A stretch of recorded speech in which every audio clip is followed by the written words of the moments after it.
Usiku ulikuwa wa kawaida. Taa za chumba ziliwaka kwa mwanga hafifu na Tamara alicheka peke yake, akipiga selfie za usiku. Kila picha ilikuwa kamilifu, hadi alipopiga ya mwisho. Simu yake ilitoa sauti ya click, taa ikatetemeka kidogo na ukimya mzito ukaingia chumbani.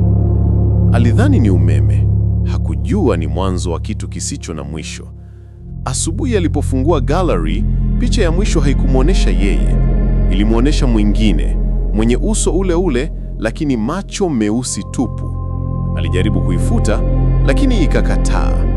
Badala yake, maandishi yakatokea chini ya picha. See you tonight. Alitupa simu kitandani na kutoka kwa haraka, lakini moyo wake ulijaa baridi. Usiku ulipofika, alizima simu, akajaribu kulala. Saa 8 kasorobo, simu ikawashwa yenyewe. Sauti ya click ikasikika tena. Picha mpya ikaonekana, ikimwonyesha Tamara akiwa amelala, huku kivuli cha mtu kikionekana kando ya kitanda. Aliamka kwa hofu, akawasha taa, hakuna mtu. Lakini click nyingine ikasikika kutoka gizani. Alikimbilia bafuni, akawasha taa, akatazama kioo.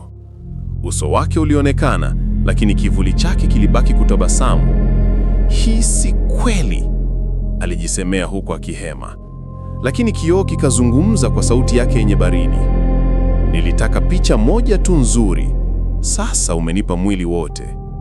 Kioo kikapasuka, mwanga mwekundu ukaangaza chumba na Tamara akapiga kelele moja ya mwisho. Asubuhi yake, mlango wa chumba ulikuwa wazi. Jirani alipoingia, alikuta simu juu ya meza, screen iking'aa na ujumbe: Photo uploaded, Tamara's last selfie. Kwenye kioo, Tamara alionekana akisalimia kwa tabasamu jepe, lakini mwili wake wa kweli ulikuwa sakafuni nyuma yake. Kisha kamera ikatoa sauti ya mwisho. Click. Si kila picha inahifadhi kumbukumbu. Zingine hachukua roho.